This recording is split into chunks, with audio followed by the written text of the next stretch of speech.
Directive principles of state policy क्या होते हैं, इनकी क्यों इतनी निंदा की जाती है, इन्हें क्यों फंडामेंटल राइट से अलग रखा गया है, ये कितने टाइप के होते हैं, ये लीगली एनफोर्सेबल है कि नहीं, ये सारे क्वेश्चन का आंसर आपको इस वीडियो में मिलेगा।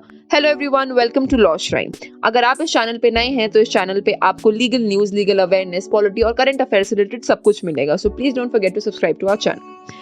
Directive principles of state policy को पार्ट 4 ऑफ द कॉन्स्टिट्यूशन में लिखा गया है फ्रॉम आर्टिकल्स 36 टू 51।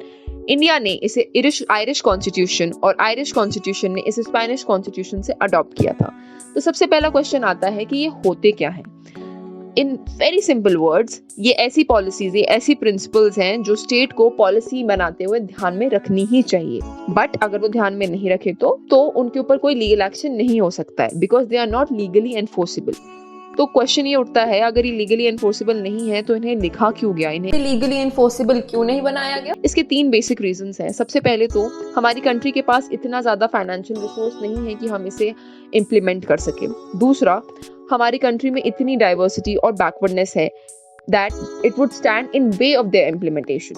और तीसरा, the newly born independent Indian state with its many preoccupations might be crushed under the burden of unless it was free to decide the order, the time, the place and the mode of fulfilling them. Therefore, हमारे constitution makers ने एक pragmatic view रखते हुए इन्हें legally enforceable नहीं किया है। इन्हें 3 कैटेगरी में डिवाइड किया जाता है। Although constitution में इनकी कैटेगरीज नहीं लिखी गई है, but based on our understanding and direction, इन्हें socialistic principles, Gandhian principles और liberal intellectual principle में डिवाइड किया जाता है। सबसे पहले बात करते हैं socialistic प्रिंसिपल्स में। तो इसमें बेसिकली आपके आते हैं हेल्थ, एजुकेशन एक्सेट्रा, जैसे कि to secure the right to work, to education and to public assistance in case of unemployment, old age, sickness and disablement. Next, to make provision for just and human conditions for work and maternity leave. Next, to secure a living wage, a decent standards of life and social and cultural opportunities for all workers. Gandhian principle, जैसे कि नाम से ही पता चल रहा है, ये वो चीजें हैं जो गांधी जी की आइडियोलॉजी को रिप्रेजेंट करते हैं, जैसे कि to organize village panchayats and endow them with necessary powers and authority to enable them to function as units of self government under Article 40. 73rd Constitution के तहत इस चीज को पूरा भी किया। गांधी जी का सपना पूरा हुआ पंचायती राज और म्यूनिसिपैलिटी के एस्टैब्लिशमेंट से। ऐसे ही कुछ और प्रिंसिपल्स हैं। To prohibit the slaughter of cows,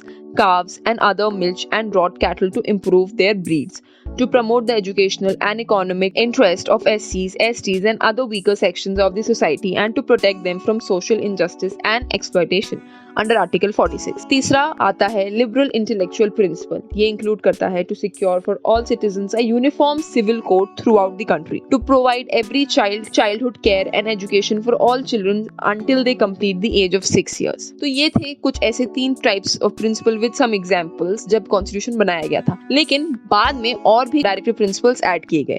42nd amendment के तहत इसमें 4 नए प्रिंसिपल्स आए। 42nd अमेंडमेंट एक्ट ऑफ 1976 बहुत ही ज्यादा इंपॉर्टेंट है, अपने आप में इसे एक मिनी कॉन्स्टिट्यूशन भी कहा जाता है। इसके अंदर 4 जो नए प्रिंसिपल्स इंट्रोड्यूस किए वो थे to secure opportunities for healthy development of children, to promote equal justice and provide free legal aid to poor, to take the steps to secure the participation of workers in the management of industries, to protect and improve the environment and safeguard forest and wildlife act. फिर 44th Amendment Act के अंदर भी इसके अंदर एक नया principal आया which requires the state to minimize inequalities in income, status, facilities and opportunities. फिर एक और अमेंडमेंट हुआ 86th Amendment Act of 2002 जिसके अंदर subject matter of Article 45 and made elementary education a fundamental right under Article 21A. और lastly 97th Amendment Act of 2011 added a new directive principles relating to cooperative societies. तो 4 amendments के अंदर इसमें और भी principles add किए गए। इसको widely criticize किया जाता है सबसे पहले क्योंकि इसको कोई legal force नहीं है। दूसरा, illogically arranged, conservative in nature, constitutional conflict।